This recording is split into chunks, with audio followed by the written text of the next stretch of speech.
Well, hey everyone, it's Marcus, and I'm in my jungle room again. I'm zooming all the way over to Ireland today, where I'm chatting with Darren, I'm chatting with Brian, and I'm chatting with Finbarr. They are, of course, from the iconic Irish band. They are the Vikings. Guys, how are you?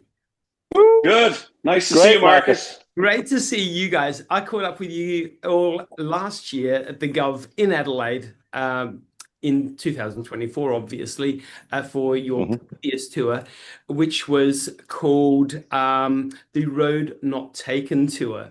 And excitedly, great news, you guys are heading back to Australia again for the next tour. It's called Step It Out World Tour. Whew, are you ready for it? Are you ready to step it Yeah, we are. exciting. We're ready to step it out, yeah. Step it out, Mary World Tour. That's it, yeah.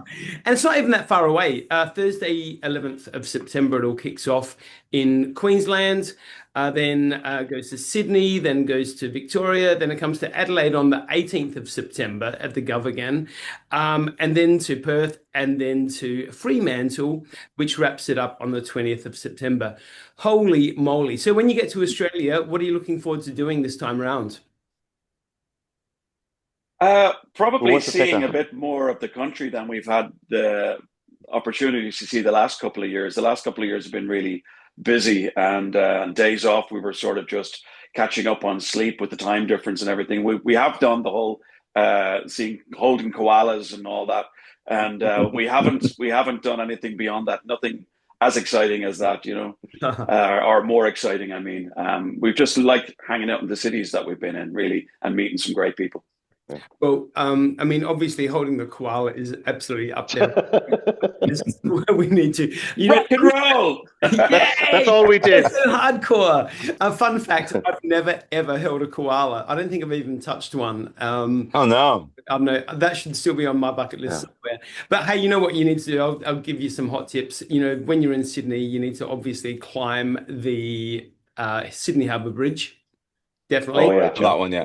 Yeah. That's a go-to. But when you hit Adelaide, if you get time, it would be absolutely rocking because we've got a massive over oval here called Adelaide Oval, and you Mm. need to do the rooftop walk on that. It's pretty Oh impressive. wow. Wow. Views you get are incredible. So I can hook you up with that one.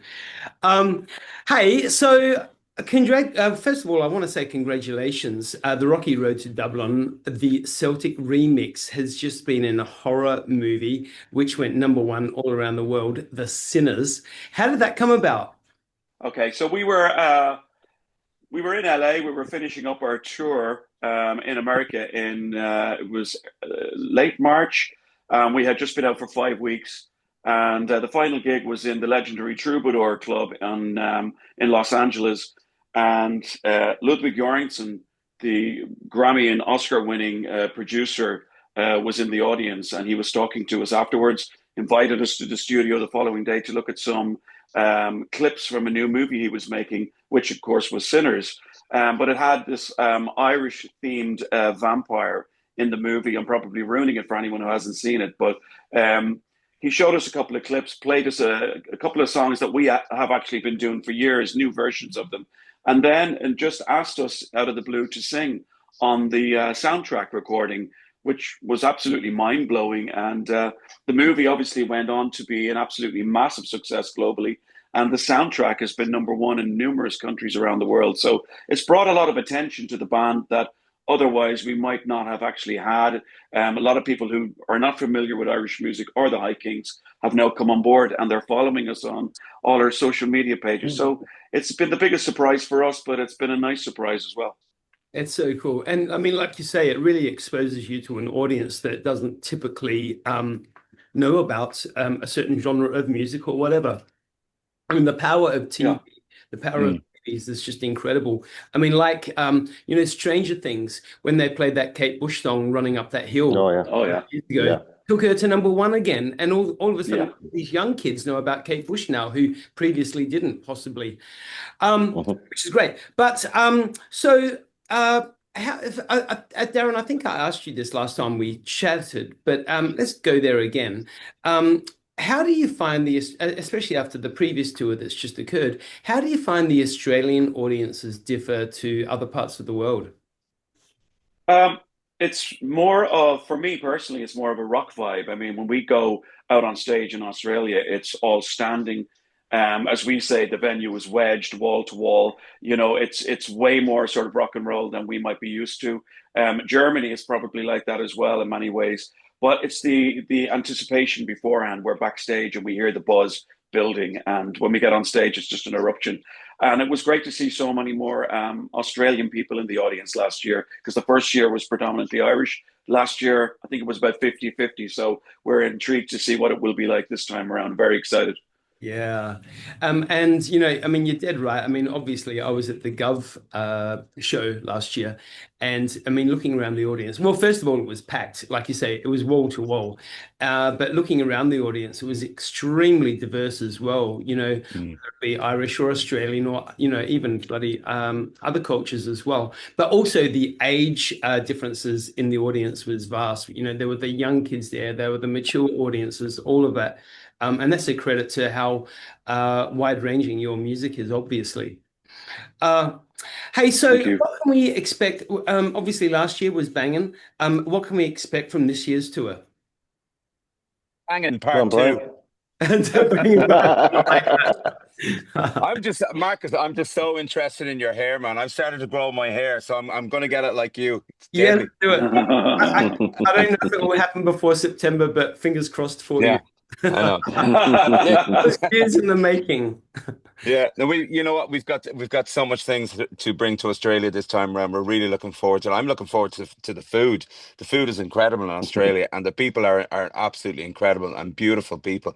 And as Darren said, and as you said, it's been mainly Australians coming to see our shows, which is a huge surprise for us, massive surprise, because we just think that our show is really bringing a bit of home, a bit of Ireland to all the Irish people that are over there and working in Australia and calling home Australia now. So it's incredible for us to be able to do that. But the show is still banging. We've done so many shows, probably over 100 shows maybe this year already. So we're ready to fly in Australia.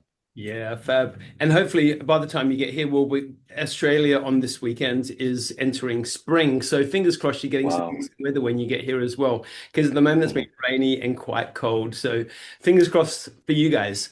Uh, hey, obviously, 2010, it all kicked off, the first album, which was called The High Kings, self-titled. And you've probably done the sums. This means 25 years of music now. Wow, huge. No, that's not. No, it's It's 15. No, 15. 15. Okay. it's actually I just, we sorry. actually started off in 2007 actually, Okay. but we kind of hit the ground running in 2008. So we've been pretty much going. Yeah, it's 17 years. I could say in next month it'll be 18 years since we kind of got together. And we did our first tour in Ireland in December of 2007, and Yep. then we hit America in 2008. So we've been going pretty much nonstop, apart from the dreaded pandemic. Obviously, shut things down, which we won't talk about because everyone wants to forget about it. But yeah, I mean, it's been going from strength to strength. There's great stories in the songs. There's great longevity in the music. People's appetite seems to be increasing for it, and it just seems to be spreading more and more with each album. So, I mean, we're really excited. We've always wanted to come to Australia. This will be our third time making it over there, but it was always on our wish list to make it over there because, it's just a fantastic country. We all grew up watching Home and Away and Neighbours and all that kind of stuff, and Yeah. Yippee. practicing all our get out of here, you flaming mongrel. Boss. Neighbours is all over now. Neighbours is done. So it might still be playing over there for a duration, but yeah, it's all over. It's been cancelled now. Oh, Oh, why was it? It's such a shame. It was an iconic show. I know, right? Home and away still going though, so yay. Oh yeah. Yeah. Hey, I'm going to ask you a question. I mean, obviously, you're very much known for your Irish music, your traditional music as well, not only just the new music that you put out, but some of the traditional covers that you do. Each of you, what is your go-to favorite, personally, traditional piece of Irish music for, personal reasons or performing reasons or whatever? Mm. I go ahead, Brian. No, go ahead. I've got to think about it. I suppose there's a song that I do called "The Town I Love So Well." It was written by a friend of ours called Phil Coulter, and we've been doing it forever. And there's not too many songs that we have been doing in every show for like 17 years, but this is one that sort of has built a sort of its own little identity because it's never the same any given night. It's always a different emotion. It's always a different audience, obviously, but it's always you go to a different place in your head and you see different scenes from each verse that Phil wrote about, and it's like a new movie every day, and it keeps it fresh for me. And it just gets a really good reaction night after night wherever we play around the world. It's just one of those true, very heartbreaking but heartfelt songs, and it's a pleasure to have the challenge of performing that every night. And Brian? Yeah. Yeah, my dad was a singer for 55 years of his life, and I kind of grew up listening to really kind of the Irish classic songs that were around at the time, like Dublin, the Rare Old Times, The Fields of Athenry, Danny Boy. Like him and I would have sat around with the guitar, when I was a young fella, and we would have sat down in the kitchen, would have sang these songs together, and then he introduced me to a beautiful song called Grace about the 1916 Rising. So that's one of the songs that we put into the show. Of course, Fields of Athenry is always a great tune as well. You can, and as Darren says, you either slow these songs or speed them up depending on what the appetite of the fans are at every night. So you just don't know. You can kind of rock it up at festival gigs or in theater gigs. You can slow it down and make it a bit more emotional. But that's just the way that these songs can be portrayed, and that's the way that we've kind of listened to them. They've been done so many times, but we like to, what we call it, we folkify our songs. We make them kind of high king sounding, and I think that's why the fans love what we do so much. When you've got four solo singers in a band, every song sounds completely different for 2 hours, which kind of captivates the audience. Yeah, I get you. Hey, Mm. I mean, obviously, Irish music is just phenomenal around the world. The amount of musical export that has come out of Ireland has been insane. Whether it be U2, whether it be Boyzone, whether it be Van Morrison, even. I had no idea Mm. Van Morrison came from Ireland. Boomtown Rats. I mean, the list goes on and on. Sinead, of course, Yeah. Sinead O'Connor. Is there an amazing sense of pride in Ireland to see, your own just do incredible things around the world? Yeah, I mean, there is. I mean, you have bands like the Corrs as well. It's just we're such a small country, such a small island, but there's a deep heritage and a deep well to be drawn from as regards Irish culture, and we feel it, we write about it, we sing about it, but we don't just put it out there. We actually feel every fiber of each note when we're singing it, and I think it's just a thing that's instilled in you from the moment you're born. You have this pride about this little country who did well, and continues to do well and continues to expand musically around the world, culturally around the world. It's shocking to us sometimes, and we go to the strangest places sometimes to sing, and there's an audience there. One time we went to Sweden. We've never been to Sweden before, and we didn't even know our records were released there. And we were in Stockholm, and we walked down on stage, and it was pandemonium, Yeah, wow. and we just don't get it sometimes. You know what I mean? It's a beautiful thing. People tell us their stories, and we love to hear that. But I'll give you a little piece of useless trivia. All right. Brian and I both turned down Boyzone No, true story. back in the day. Yeah, Wow, that's yeah. mad. We were Yeah. both doing different things, and we didn't think about it, but we've thought about it a lot since. I'm going to make you really cranky now. But Ronan Keating, of course, from Boyzone, is now hosting Australia The Voice. It could have been you Yeah, Yeah. I've seen him. Yeah. breaking in a could have million been us. dollars. We could have been sitting there with Richard Marx. I know, right? You I know, know. But he's look right at there you waiting for now. us. You guys are doing your own thing. Hey, Finbar, I'll ask you, what is probably one of your major career highlights while being in the High Kings? Oh my goodness, there's quite a few. Um,